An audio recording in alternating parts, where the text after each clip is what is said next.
ऐसा नहीं है कि मुंबई का वास्ता आज से पहले किसी साइको किलर से नहीं पड़ा। कभी स्टोनमैन तो कभी बियर कैन किलर जैसे सिरफिरे मुंबई को बार बार टहलाते रहे, मगर कुर्ला में साइको किलिंग का मामला इन सब से जुदा है, क्योंकि इस बार साइको किलर ने कत्ल का जो तरीका चुना है वो आज से पहले मुंबई ने कभी देखा ही नहीं।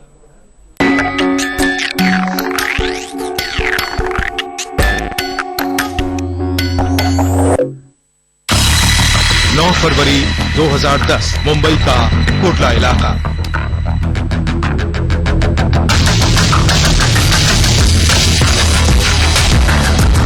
सात मंजिली इस इमारत की छत के पास सीढ़ियों पर बोरे में बंद एक लाश मिलती है। लाश 5 साल की एक बच्ची की थी जो पिछले 3 दिन से लापता थी।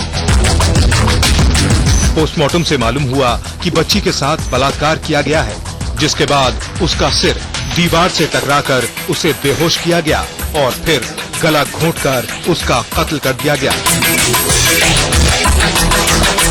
इस दर्दनाक वाक़े ने कुर्ला के लोगों को सख्ते में डाल दिया। खुद पुलिस हैरान थी, क्योंकि बच्ची का कत्ल जिस बेरहमी से किया गया था उस पर किसी साइको किलर की छाप साफ नजर आती थी। बहरहाल पुलिस ने इलाके में गश्त तेज कर दी और कुर्ला में संदिग्ध किस्म के लोगों पर खास नजर रखी जाने लगी, मगर पुलिस की इस कोशिश का उस सनकी हत्यारे पर कोई फर्क नहीं पड़ा।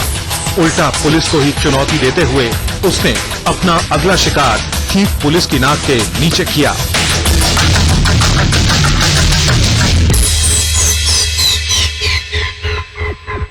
ये कातिल इतना शातिर और बेखौफ है कि पहले तो ये बच्चियों को अगवा कर उनका बलात्कार करता है और फिर हत्या और उनकी लाश को ठिकाने लगाने कहीं और पहुंच जाता है। पुलिस से ये कितना बेखौफ है इसका अंदाजा इसी बात से लगाया जा सकता है कि एक बच्ची की लाश पुलिस को ऐसी इमारत से मिली जो पुलिस थाने के ठीक सामने है और इस इमारत में सिर्फ और सिर्फ पुलिस वाले ही रहते हैं। 8 मार्च 2010 Nehru Nagar police colony Mumbai. Nehru Nagar police station के ठीक सामने बनी इस पुलिस कॉलोनी में सुबह सुबह कोहराम मच गया, क्योंकि बिल्डिंग नंबर 109 की छत पर कपड़े सुखाने गई एक लड़की को मिली थी एक बच्ची की लाश। उस सिरफिरे कातिल का निशाना इस बार 9 साल की अंजलि बनी थी। अंजलि का भी बलात्कार के बाद गला घोंटकर कत्ल किया गया था। चौथी क्लास में पढ़ने वाली अंजलि महीने की 6 तारीख से ही गायब थी, मगर कुर्ला रेलवे स्टेशन के नजदीक अलीबाबा स्ट्रीट में बने अपने घर के सामने से वो नेहरू नगर पुलिस कॉलोनी कैसे पहुंची किसी को पता नहीं था। 6 मार्च को हमारी लड़की घर से निकली, 7:30-8 बजे खेलने निकली, तो बाजू में मंदिर है, वहीं खेलती थी रोज। तो मैं समझी खेल रही है, जैसा रोज खेलती वैसा आज भी खेल रही है। मंदिर पे गई तो मंदिर पे कोई मिला ही नहीं, कोई भी नहीं था उस वक्त। बच्चे भी नहीं, बड़े भी नहीं, कोई भी नहीं था। हमारी बच्ची भी नहीं थी। आजू बाजू में पूछा अंजलि आई क्या? नहीं आंटी नहीं आई।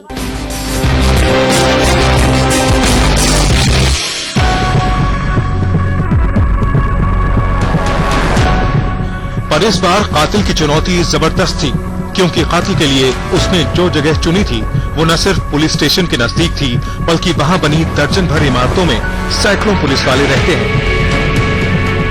अंजलि की लाश सबसे पहले देखने वाली लड़की भी एक पुलिस वाले की बेटी थी, पर कातिल की इस हरकत से साफ था कि हत्यारा सचमुच सनकी है, क्योंकि कोई भी पेशेवर अपराधी लाश को ठिकाने लगाते वक्त ऐसा रिस्क नहीं लेगा।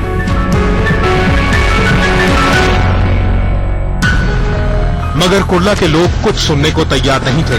उनका सब्र जवाब दे चुका था। 1 महीने के अंदर बच्चियों के बलात्कार और कत्ल के 2 मामले से लोग बेहद नाराज थे।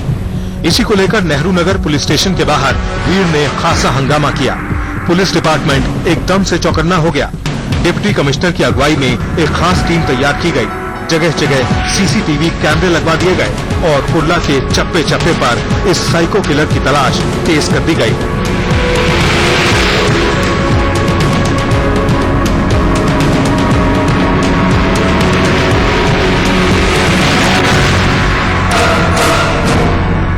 मगर सीरियल किलर तो जैसे मुंबई पुलिस का इम्तिहान लेने को तैयार था। कुछ दिनों की खामोशी के बाद उसने एक बार फिर वार किया। एक बार फिर वही इलाका और एक बार फिर वैसा ही कत्ल। पर खास बात ये थी कि हर शिकार के साथ ये दरिंदा जुर्म अंजाम देने का अपना तरीका और उलझाता जा रहा था।